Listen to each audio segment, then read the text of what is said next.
Hello, my name is Anthony Vanderhorn and I'm a member of the Glimpse team. Today I'm proud to announce the release of glimpse.webforms. You can download this from NuGet if simply doing a search for glimpse.webforms, or one word. Excuse me. As we can see here, I'm going to run through a little bit of a heads up of what we're actually delivering in this package and what you can come to expect. So here from the get-go, you can see that within HUD here we have load, render, and view state. This is a little bit different from what you might be familiar with our Webforms package, where you saw the action time, the view time, and the number of queries. So now we're actually able to show you the total load time, the total rendering time, and one of the ones we're most excited about, the total number of bytes in view state. When we mouse over this, we're actually able to see a bit more information here.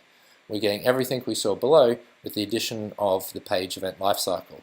Here we can actually see that there was 2 queries that happened within pre-render, and they took 48 milliseconds of the 68 that was taken in total there. Beyond that, we're going to move on to and have a look at what's in Glimpse proper. Here we can actually see that we have a new tab called Page Event Lifecycle.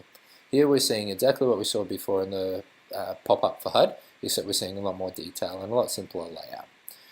Next, if we go onto the Timeline tab, we can actually see all the different page event lifecycles actually listed here, as well as any of the database activity that actually occurred.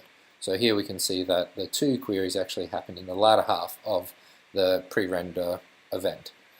Also, we're dumping out the begin events and the end events for each one of the items in the page event lifecycle, so that if you have any custom tracing, that'll show up in between any of those events, so you know exactly where your trace is occurring.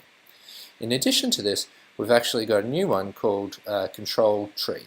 In this particular tab, we're actually seeing the whole control hierarchy for our page, as well as a typed view of the view state for each individual control. So normally, we know that view state is just a bucket of information that's the page is sending down, but we have no context of where that actually comes from. Now we actually do. We're actually listing this on a control by control basis, so we can actually see where that view state is being caused by and what exactly this view state is actually caused by. So normally if you had like a decompiler or something like decoder, for your view state, you wouldn't actually see this sort of typed information. You'd just see a true somewhere and a 5 somewhere else. We're actually able to provide a lot more context to it. We're very excited for this release and we hope that you enjoy it as well. Thank you very much.